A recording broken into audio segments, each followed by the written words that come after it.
rahimakumullah. Hari ini tanggal 13 Safar kita melanjutkan pengajian kitab Bulughul Maram dan kita sudah sampai pada bab baru sekarang, babu da'wad dami wal qasamati. Bab tentang mendakwakan pembunuhan dan qasamah. Ini hadisnya panjang, sehingga sebelum kita masuk hadisnya, lebih terdahulu saya sampaikan ringkasan apa maksud dari al-qasamah ini. Qasamah itu diambil dari kata-kata qasam yang artinya sumpah. Qasamah ini adalah satu adat jahiliyah yang kemudian oleh Islam diterima. Qasamah ini adalah kasus pembunuhan di mana pembunuhnya tidak diketahui siapa, tetapi ada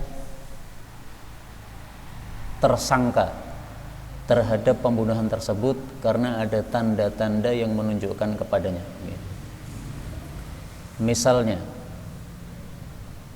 ada seseorang dari Mantung terbunuh di Losari misalnya, sementara kampung Mantung dengan kampung Losari ini lagi perang.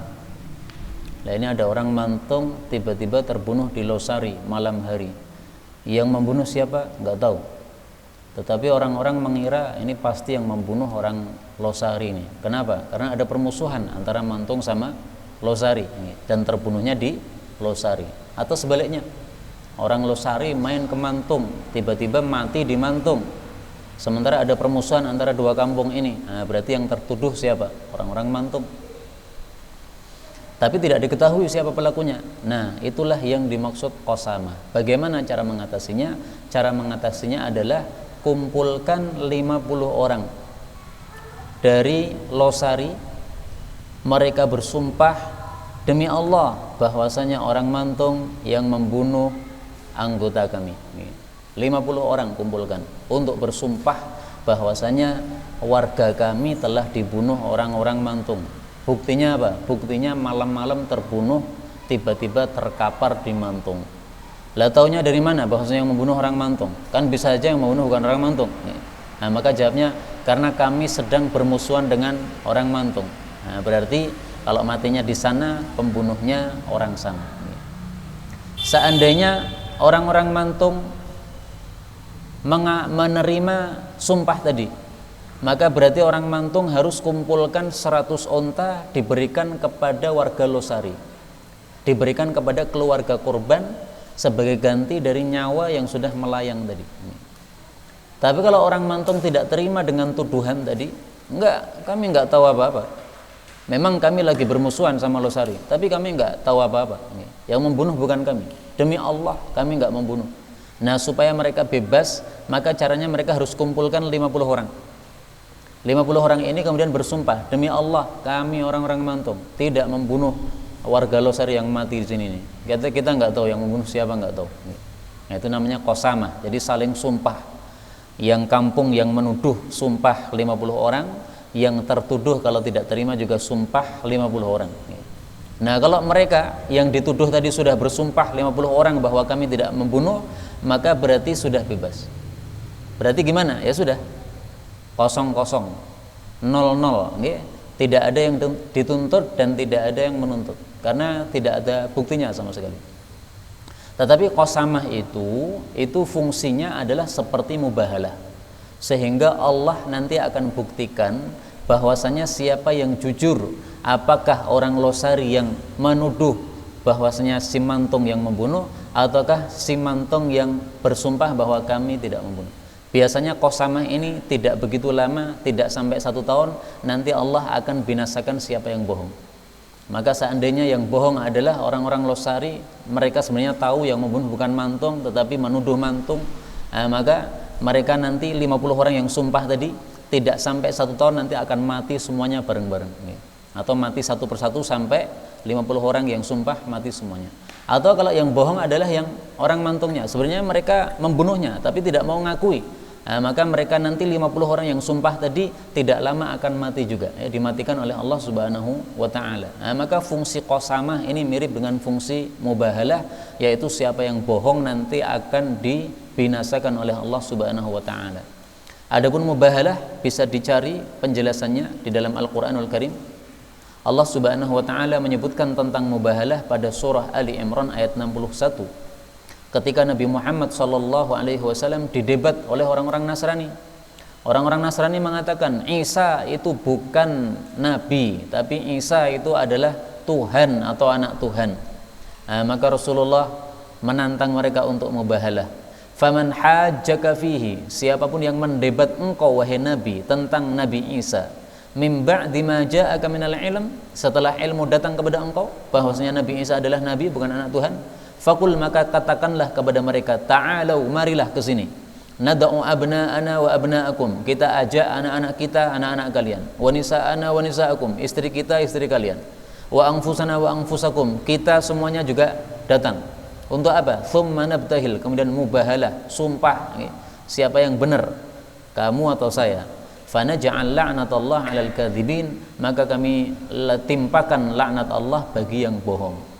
Ternyata orang-orang Nasrani enggak berani mubahalah, Pak. Mereka tidak berani bersumpah demi Allah bahwasanya Isa adalah anak Tuhan, enggak berani. Itu berarti mereka itu sudah tahu sebenarnya bahwasanya Nabi Isa bukan anak Tuhan. Mereka sudah tahu sebenarnya bahwasanya Nabi Muhammad SAW ini benar, bahwasanya Nabi Isa ini adalah nabi bukan anak Tuhan. Buktinya mereka enggak berani mubahalah. Mereka bahkan saling melarang antar mereka, jangan mubahalah sama Muhammad, nanti kita semuanya mati kita kalau mubahalah sama Muhammad SAW. Nah, inilah mubahalah mirip dengan qasamah. Taib, mari kita baca kasus qasamah yang terjadi di masa Nabi Yuna Muhammad SAW. Karena ada satu kasus di masa Nabi tentang qasamah ini. Saya belum mengetahui kasus yang lain, saya baru tahu ada kasus satu ini aja. Diceritakan oleh Sahl bin Abi Hathmah an rijalin, dari beberapa orang, min kubara'i qaumihi, dari pembesar-pembesar kaumnya, anna Abdullah ibn Sahl, bahwasanya seorang sahabat Nabi bernama Abdullah bin Sahl, wa Muhayyisah bin Mas'ud, dan Muhayyisah, kharaja, keduanya keluar, ila Khaybar, ke Khaybar. Khaybar ini kampungnya orang-orang Yahudi, ya. Sementara orang Yahudi adalah bermusuhan dengan kaum muslimin. Kenapa keluar ke Khaybar? Min jahdin, karena kesusahan hidup, asabahum, yang menimpa mereka. Jadi pengen cari makan ke tanah Khaybar karena mereka punya lahan di Khaybar. Fa'utiya Muhayyisah, lalu Muhayyisah didatangi orang. Fa'ukhbira, lalu dia dikabari, anna Abdullah bin Sahl, bahwasanya Abdullah bin Sahl qad qutila, sudah dibunuh. Jadi dua orang ini datang dari Madinah ke Khaybar, kemudian sampai Khaybar pisah. Misalnya yang satunya ke utara, satunya ke selatan. Nah, tiba-tiba yang Muhayyisah dikabari, temanmu tadi udah mati. Mati di mana? Wa turiha, dan dia dilempar fi ainin, pada satu mata air. Fa'ata Yahud, maka dia datang kepada orang-orang Yahudi. Faqala, maka dia mengatakan, antum, kalian wahai Yahudi, wallah, demi Allah, qataltumu, kalian sudah membunuh ini saudara saya ini. Kenapa? Karena antara Muslim dengan Yahudi ada permusuhan. Lah terus ini Abdullah tiba-tiba mati di kampung Yahudi, ya pasti yang bunuh orang-orang Yahudi. Qalu, mereka mengatakan, wallahi, demi Allah, ma qatalna, kami tidak membunuh. Nah, tapi Yahudi kan orang kafir, Pak. Ngomong wallahi tapi bohong udah biasa. Fa aqbala huwa, lalu dia datang, wa akhuhu Huwayyisah, dan saudaranya yang bernama Huwayyisah, wa Abdurrahman ibnu Sahal, dan Abdurrahman bin Sahal, yaitu datang kepada Nabi sallallahu alaihi wasallam untuk laporan. Fadhahaba, lalu berbuatlah Muhayyisah liyatakallama, untuk ngomong, untuk melapor, karena dia yang bersama Abdullah tadi yang mengalami kejadian. Faqala Rasulullah sallallahu alaihi wasallam, maka Rasulullah mengatakan, kabir, dahulukan yang tua. Jadi maksudnya ini tadi kan yang mau laporkan 3 orang. Ini yang lapor jangan yang muda, yang tua dulu yang lapor, sebagai adab kepada orang yang tua. Jadi adabnya kepada orang tua itu didahulukan. Kalau misalnya kita ada makan bersama, suguhkan yang pertama kali sama yang sepuh. Misalnya ada makan setelah kajian ini misalnya, Nah, saya di akhir kan nggak apa-apa Pak, karena saya masih muda nih. Dahulukan misalnya mbah siapa yang paling sepuh di sini, Mbah Sulaiman misalnya, dahulukan beliau, nggak ada masalah. Kabir, dahulukan yang sepuh, dahulukan yang sepuh. Yuridu yang beliau maksud adalah as-sinna, usianya. Fatakallama Huwaysah, lalu berbicaralah Huwaysah. Thumma takallama, kemudian bicaralah Muhayyisah. Faqala Rasulullah sallallahu alaihi wasallam, imma ada kalanya ayyadu, bahwasanya mereka itu membayar diat sahibakum, kepada teman kalian yang sudah dibunuh tadi, wa imma ada kalanya ayyadzanu, mereka mengumumkan biharbin, peperangan. Jadi maksudnya Nabi mengancam, kalau orang Yahudi tidak mau membayar diat maka mereka harus diperangi. Fakataba, lalu Nabi menulis ilaihim, kepada mereka, fi dzalika, dalam kasus tadi, kitaban, satu surat, yaitu satu surat supaya orang Yahudi untuk bayar dia. Fakatabu, maka Yahudi nulis surat lagi, jawab suratnya Nabi, inna, sesungguhnya kami, wallah, demi Allah, ma qatalna, kami tidak membunuh dia. Ya, ini bisa jadi benar, bisa jadi salah Pak. Yahudi itu sudah terkenal tukang bohong, tetapi dalam kasus ini benarnya gimana nggak tahu. Apakah yang membunuh betul-betul Yahudi atau mungkin Abdullah ini mati sendiri, wallahu alam. Faqala, maka Nabi bersabda li Huwaysah, kepada Huwaysah dan Muhayyisah dan Abdurrahman bin Sahal, atahlifun, apakah kalian mau bersumpah, wa tastahiquna, lalu kalian mendapatkan hak, dama sahibikum, darah dari saudara kalian. Maksudnya kalian kumpulkan 50 orang dari keluarga kalian, kemudian 50 orang ini bersumpah. Sumpah isinya apa? Demi Allah, Yahudi yang membunuh saudara kami.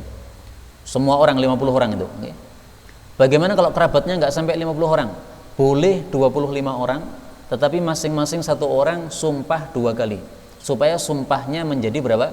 50 kali. Bagaimana kalau hanya ada 10 orang? Nggak apa-apa, masing-masing orang sumpahnya 5 kali. Yang penting sumpahnya sampai 50 kali. Ini namanya qasamah. Ini memang adat jahiliyah, tapi diakui oleh Islam, diterima oleh Islam. Nah, Nabi katakan, kalau kalian mau sumpah begitu, kalian nanti berhak mendapatkan darahnya saudara kalian. Maksudnya kalian bisa mendapatkan ganti rugi, diat, yaitu dari orang-orang Yahudi. Qalu, mereka mengatakan, la, kami nggak mau bersumpah. Kenapa nggak mau sumpah? Karena memang nggak tahu yang membunuh siapa. Hanya yakinnya itu adalah yang membunuh siapa? Orang-orang Yahudi. Nah, maka qasamah ini ada syaratnya, gitu. Tidak tiba-tiba ketika ada pembunuhan langsung qasamah, nggak begitu. Harus ada tanda yang menunjukkan bahwa yang membunuh itu mereka. Contohnya tadi, tandanya apa? Yahudi sama Muslim perang, ya kan? Tidak akur. Kemudian tiba-tiba mati di kampung Yahudi. Lah terus siapa lagi yang membunuh? Pasti orang-orang Yahudi. Sama dengan yang saya gambarkan tadi, kampung Losari sama kampung Mantung lagi perang, misalnya.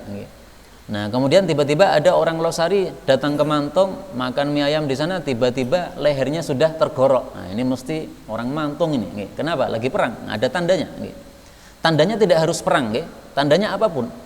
Misalnya ada 2 orang berada di dalam kuburan, di tengah-tengah kuburan malam-malam. Kemudian besoknya tiba-tiba salah satunya sudah mati di kuburan.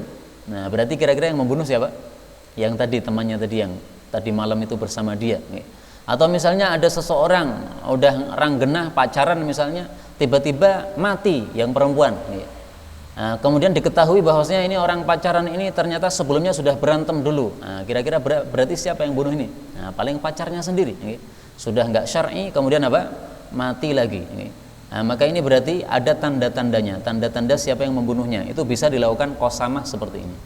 Kita lanjutkan. Qala, maka Nabi bersabda, fatahlifu, kalau begitu bersumpah lakum, terhadap kalian, al yahudu, orang-orang Yahudi. Maksudnya kalau kalian tidak mau sumpah, ya berarti sekarang yang sumpah orang-orang Yahudi. Orang-orang Yahudi sumpah, demi Allah kami nggak membunuh. Kumpulkan 50 orang Yahudi, demi Allah kami nggak membunuh. Udah selesai. Kalau mereka sudah berani bersumpah begitu, udah, maka kaum muslimin tidak dapat ganti rugi. Qalu, maka mereka menjawab, laisu muslimin, mereka bukan orang-orang muslim. Maksudnya kalau bukan orang muslim kan sumpah bohong kan juga nggak peduli, kami juga nggak mau. Akhirnya gimana solusinya? Fawadahu, maka Rasulullah membayarkan diat min indihi, dari duitnya Nabi Shallallahu Alaihi Wasallam, maksudnya dari Baitul Mal. Faba'atha, maka Nabi mengirim ilaihim kepada mereka mi'atana qatin, 100 ekor unta. Ini diatnya. Tapi diat ini menurut para ulama ini adalah sukarela dari Nabi Muhammad Shallallahu Alaihi Wasallam. Jadi sebenarnya bukan kewajiban Nabi. Jadi seandainya orang-orang Yahudi betul-betul berani bersumpah, demi Allah kami nggak membunuh. Kalau mereka sudah bersumpah 50 kali, ya sudah. Berarti urusan sudah selesai tanpa ada yang dituntut. Kenapa? Karena memang tidak ada buktinya siapa yang membunuh, dan terbukti bahwa yang menuntut tidak berani bersumpah, sementara yang dituntut malah berani bersumpah untuk mengingkari tuduhan tersebut. Maka selesai masalah tanpa ada yang dituntut lagi. Tapi di sini Nabi ingin bahwasanya kasus ini tidak menimbulkan permasalahan di kemudian hari, maka beliau kemudian membayarkan diat dari Baitul Mal. Qala Sahlun, berkata Sahl ini bapaknya yang korban tadi. Falaqat, maka sungguh-sungguh raqadotni, menyepak saya, menendang saya, minha, dari 100 unta tadi, naqatun hamra, 1 unta berwarna merah. Maksudnya unta mahal ini. Hadis muttafaqun alaih. Ini apa kaitannya dengan hadis? Sahal mengatakan saya ditendang oleh unta merah. Ini maksudnya untuk menunjukkan bahwasanya betul-betul Nabi bayar diatnya. Jadi ini cerita tentang dia ditendang, diselentak oleh unta, ini bukan cerita sia-sia. Tapi ini maksudnya adalah bahwasanya perawi hadis itu betul-betul mengetahui kondisi ini secara detail. Sampai bapaknya diselentak pun dia paham. Setelah 100 ontanya dikirim, salah satu dari 100 onta ini nyelentak bapaknya, dia paham cerita tersebut. Maka maksudnya perawi hadis adalah meyakinkan bahwasanya cerita yang dia sampaikan di sini betul-betul terjadi di masa Nabi Muhammad Shallallahu Alaihi Wasallam. Karena itu ini adalah salah satu contoh adat jahiliyah yang diterima oleh Islam. Adat jahiliyah kan ada 3 macam. Pertama, ada yang ditolak oleh Islam, dibuang oleh Islam. Contoh misalnya apa? Monogami, yaitu laki-laki istri satu perempuan tapi suaminya banyak, istilahnya benar nih Pak. Poliandri. Poliandri itu satu perempuan suaminya berapa? 10. Terus gimana caranya? Caranya gini. Ketika nanti dia bunting dan dia melahirkan anak, 10 orang suruh kumpul. Bapak-bapak kumpul semuanya. Nah, udah kumpul kan? Kemudian ibu ini disuruh milih bapake bayi sing ndi. Nah, kalau dia menunjuk iki bapake aku pilih sing iki wae. Meskipun antara bapak sama anak tadi tidak sama, yang bapak yang ditunjuk harus terima. Anaknya ireng, sementara bapaknya apa? Putih. Dari 10 orang ini semuanya putih kecuali 1 orang yang hitam. Tapi yang hitam ini enggak ditunjuk sebagai bapaknya, tetap harus terima. Tidak boleh dia mengatakan, lah ini kan putih, saya putih sementara anaknya bayinya hitam, nggak bisa. Pokoknya kalau udah ditunjuk oleh wanita maka harus apa? Terima. Nah, itu namanya poliandri di masa jahiliyah. Oleh Islam dihapus, orang genahi. Masa satu istri suaminya berapa? 10. Zaman dulu begitu, satu istri suaminya 10. Maka bisa milih nanti bapaknya siapa. Tapi kemudian ada juga adat jahiliyah yang diterima oleh Islam. Salah satunya ini qasama. Ada juga adat jahiliyah yang dipermak, diperbaiki oleh Islam. Dipermak itu maksudnya tidak ditolak secara mutlak, tapi juga tidak diterima secara mutlak. Contohnya apa? Contohnya misalnya dalam bab perkataan, Rasulullah Shallallahu Alaihi Wasallam mendengar orang-orang Yahudi, orang-orang kafir mengatakan, "Unsur akhaka zaliman aw madluman." Tolonglah saudaramu, baik dia benar maupun dia salah, pokoknya dia saudaramu maka ditolong. Warga Losari ketemu ada orang Losari di suatu tempat lagi berantem, harus dibela. Kenapa? Ini warga Losari ini. Loh, padahal dia lagi maling, meskipun maling harus dibela. Nah, itu ada jahiliyah dulu. Nah, oleh Nabi kalimat ini diterima, tetapi dipermak maknanya. Beliau mengatakan, iyyaku zaliman, kalau dia saudaramu itu lagi zalim, fardudhu an dulmihi, maka cara menolongnya adalah tahan dia, tolak dia dari kezalimannya. Jangan dibiarkan dia berbuat zalim. Maka kalau dia lagi berantem, kita tanya dulu siapa yang salah ini. Oh, yang salah ini wargamu. Ya sudah, kita tangkap, kemudian kita kembalikan ke kampungnya tanpa melanjutkan pertengkaran tadi.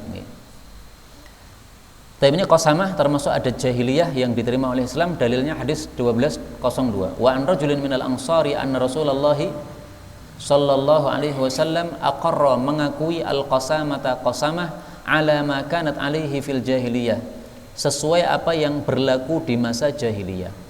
Wa qada biha Rasulullah sallallahu alaihi wasallam, dan Nabi sudah memutuskan baina nasin, antara beberapa orang, minal ansari, dari kalangan orang-orang Ansar, fi qatilin, dalam satu orang yang terbunuh, idda'auhu, yang mereka telah mendakwakannya, alal yahud, terhadap orang-orang Yahudi. Ini kasusnya yang tadi yang di atas. Nah, karena qasamah ini di masa Nabi hanya terjadi satu kali, maka dalam bab ini kita juga hanya dapatkan satu cerita dan satu hadis. Setelah itu sudah tidak ada lagi pembahasan kecuali bab yang lain. Tapi sebelum kita lanjutkan bab yang lain, mungkin ada pembahasan atau pertanyaan? Sambil saya merapikan tulisan ini.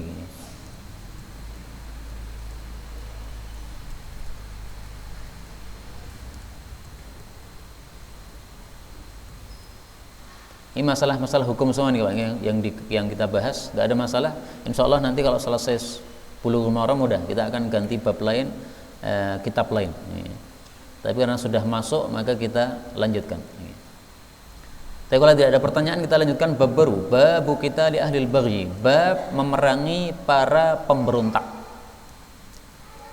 Ahlil baghi itu bisa diartikan para pemberontak, bisa juga diartikan qutta'ut turuq. Qutta'ut turuq itu adalah para perampok yang mencegat di tengah jalan, mengganggu keamanan kaum muslimin. Semuanya harus diperangi. Hadis 1203, Ani bin Umar radhiyallahu anhuma qala qala Rasulullah sallallahu alaihi wasallam, man, siapapun, hamala, mengangkat, alaina, terhadap kami, as-silah, senjata, falaysa minna, maka bukan termasuk dari kalangan kami, dari kalangan umat Islam. Jadi tidak boleh memberontak terhadap pemerintahan yang sah. Hadis ini menunjukkan apa? Tidak boleh memberontak terhadap pemerintahan yang sah. Apabila ada pemerintahan yang sah, Amirul Mukminin, khalifah, misalnya zaman dulu ada Abu Bakar, Umar, Utsman, Ali, ini khilafah yang sah. Nah, maka siapapun yang memberontak terhadap pemerintahan yang sah, maka berarti falaysa minna, bukan termasuk dari kalangan kami. Ini menunjukkan bahwa ini perbuatan yang haram, memberontak terhadap pemerintahan Islam ini. 1204, wa Nabi Hurairah radhiyallahu anhu anin Nabi sallallahu alaihi wasallam qala, man, barang siapa yang kharaja, keluar, anit ta'ah, dari ketaatan, maksudnya taat kepada pemerintahan yang sah, wa faraqal jamaah, dan dia memisai jamaah, yaitu jamaah kaum muslimin yang sudah ada pemimpinnya yang sah tadi, wa mata, lalu dia mati, famitatun jahiliyah, maka itu adalah kematian model jahiliyah. Hadis dikeluarkan oleh Imam Muslim. Jadi kalau ada orang yang tidak taat kepada pemerintahan yang sah, malah memberontak, akhirnya mati, nah, maka dia matinya apa? Mati jahiliyah. Karena itu berarti menunjukkan pemberontakan ini hukumnya adalah haram, okay? Karena dianggap sebagai mati jahiliyah. Tapi jangan salah paham, okay? Mati jahiliyah bukan berarti mati kafir, bukan. Tapi dia mirip dengan orang-orang jahiliyah. Apa miripnya? Orang jahiliyah dulu itu mereka hidup tanpa pemimpin. Lah ini sudah ada pemimpin malah mau keluar, mau memberontak. Ini berarti seperti orang yang tidak punya pemimpin seperti di masa jahiliyah. Adapun sekarang belum ada pemerintahan yang sah untuk seluruh kaum muslimin seluruh dunia. Jadi sebenarnya umat Islam ini seluruh dunia harusnya bersatu dipimpin satu orang semestinya. Sebagaimana dulu Nabi memimpin untuk seluruh dunia. Nabi wafat, sebelum beliau dikuburkan, langsung para sahabat itu musyawarah, siapa ini yang mimpin ini? Langsung mereka baiat kepada Abu Bakar As-Siddiq, karena mereka mengetahui pentingnya masalah ini. Karena kalau satu orang pemimpin untuk seluruh dunia ada, insya Allah kaum muslimin dalam kondisi kebaikan.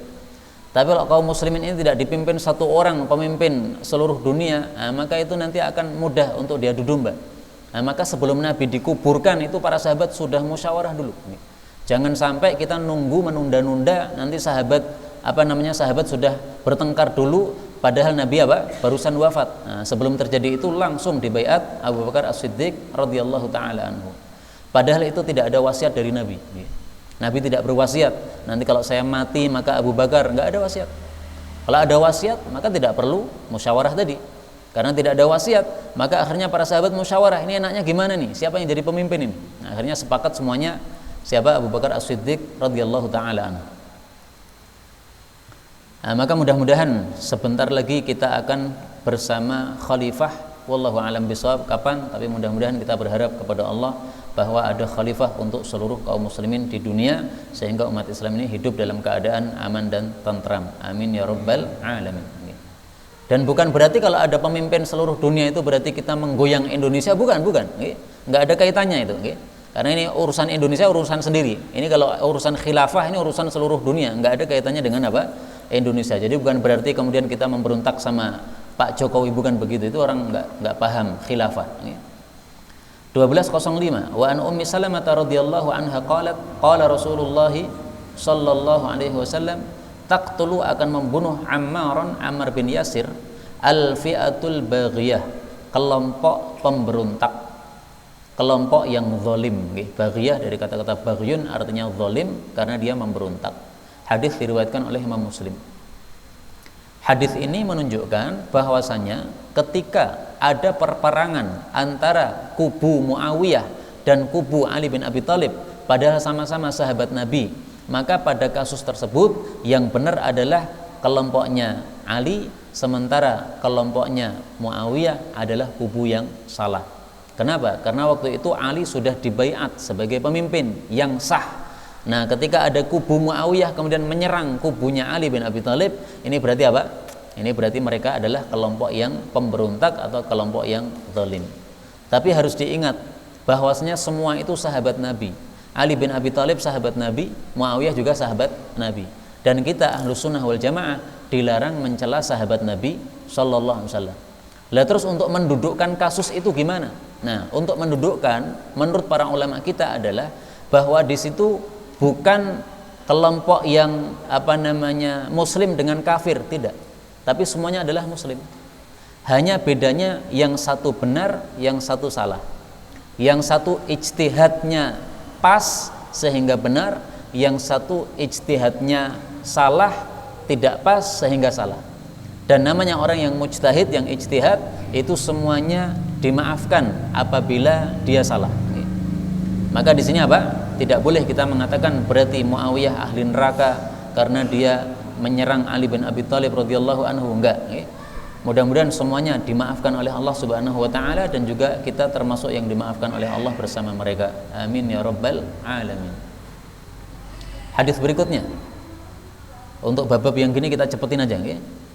1206. Wa an Ibnu Umar radhiyallahu anhuma qala qala Rasulullah sallallahu alaihi wasallam, hal tadri, apakah kamu tahu, ya ibna Ummi Abdin, wahai ibnu Ummi Abdin, ini nama lain dari Ibnu Mas'ud. Apakah kamu tahu wahai Ibnu Mas'ud, kaifa, bagaimana hukmullah, hukumnya Allah, fi man bagha, bagi orang yang memberontak, min hadhil ummah, dari umat Islam ini. Jadi maksudnya kalau ada umat Islam memberontak, gimana? Qala, maka dia mengatakan Allah wa rasuluhu a'lam, Allah dan Rasul lebih tahu bagaimana hukumnya. Qala, beliau mengatakan la yujhazu, tidak boleh dilanjutkan membunuh, ala jarihiha, terhadap yang sudah luka dari mereka. Wala yuqtalu, dan tidak boleh dibunuh, asiruha, tawanan dari mereka. Wala yutlabu, dan tidak boleh dicari-cari atau dikejar-kejar, haribuha, orang yang lari dari mereka. Wala yuqsamu, dan tidak boleh dibagi, fai'uha, harta ghanimah mereka. Hadis riwayat Bazzar dan Hakim dan disahihkan oleh dia. Fawahima, tapi dia salah. Yang benar hadis ini dhaif. Kenapa? Fa inna fi isnadihi, karena dalam sanadnya ada rawi bernama Kautsar bin Hakim, dia adalah seorang rawi yang matruk. Kalau rawinya matruk itu hadisnya sangat-sangat dhaif.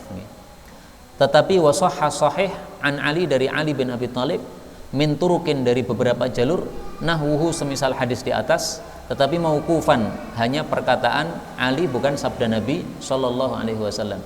Dikeluarkan oleh Ibnu Abi Syaibah dan Hakim. Jadi ringkasnya, hadis ini bukan sabda Nabi, tapi perkataan siapa? Ali bin Abi Thalib.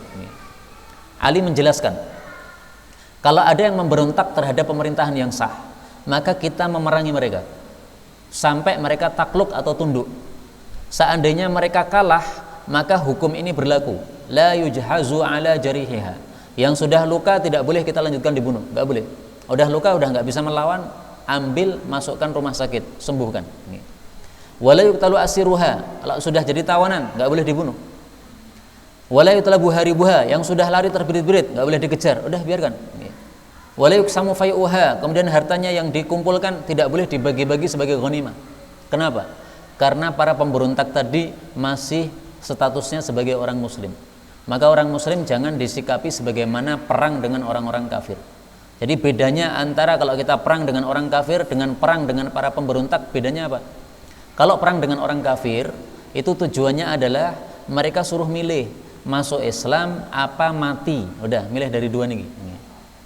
Tapi kalau pemberontak, maka mereka diperangi bukan dalam rangka itu. Mereka sudah Islam, mereka masih muslim. Maka mereka itu diperangi hanya untuk melumpuhkan kekuatan mereka.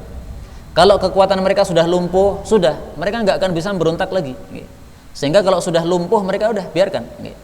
Masih ada orang-orangnya, nggak apa-apa. Mereka karena lumpuh udah nggak bisa punya kekuatan lagi.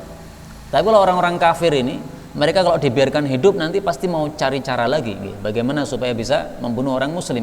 Nah, maka orang kafir harus milih salah satu, masuk Islam atau perang sampai mati. Nah, ini meskipun hadisnya dari Ali bin Abi Thalib, tetapi bisa kita terima sebagai dalil karena apa? Karena pesan Nabi SAW, beliau mengatakan, alaikum bisunnati wa sunnatil khulafair rasyidin. Hendaklah kalian itu memegangi sunnahku dan sunnatil khulafair rasyidin al-mahdiyyin. Sunnahnya para khulafa yang mendapatkan hidayah dari Allah Subhanahu wa taala. Tamassaku biha, pegang teguhilah sunnahnya para khulafa. Addu 'alaiha bin nawajil. Ikatlah gigitlah dengan gigi geraham, maksudnya pegangi teguh sunnah mereka. Ini termasuk contoh sunnahnya Ali bin Abi Thalib. Jadi kalau mau dicarikan contoh apa sunnahnya Ali bin Abi Thalib yang bukan dari sabda Nabi SAW, nah ini sunnahnya Ali bin Abi Thalib dalam bab orang-orang yang memberontak. Karena di masa Nabi belum ada pemberontakan seperti ini. Di masa Abu Bakar nggak ada juga. Di masa Umar belum ada, nggak berani semuanya. Baru di masa Ali bin Abi Thalib dan juga di masa Utsman, maka mereka sudah bermunculan ini para pemberontak ini. Hadis berikutnya 1208. Wa an Arfajah, dari Arfajah bin Syuraih, qala sami'tu, aku mendengar Rasulullah sallallahu alaihi wasallam yaqulu, man, siapapun atakum yang mendatangi kalian, maksudnya menyerang, wa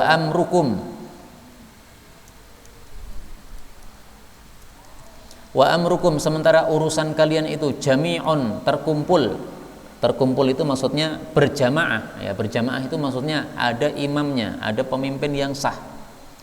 Orang yang datang ini yuridu, ingin ayyufarriqa, untuk memecah belah jama'atakum, jamaah kalian, faqtuluhu, maka bunuhlah dia.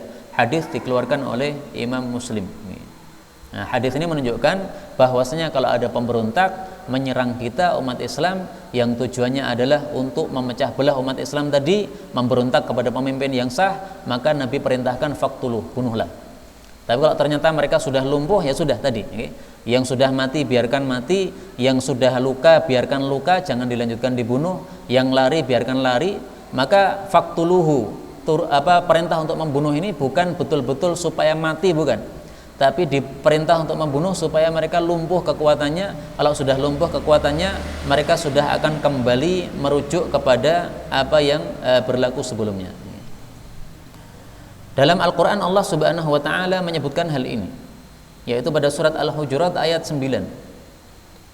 Wa in ta'ifatani, kalau ada dua kelompok, minal mu'minin, dari kalangan orang-orang beriman, iktatalu, berperang, fa aslihu bainahuma, damaikan antara keduanya.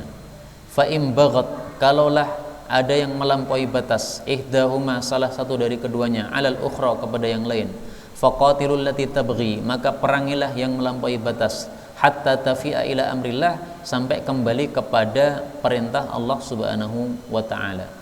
Fa in fa'at, kalau sudah kembali, fa aslihu bainahuma, damaikan antara keduanya, bil adli, dengan adil.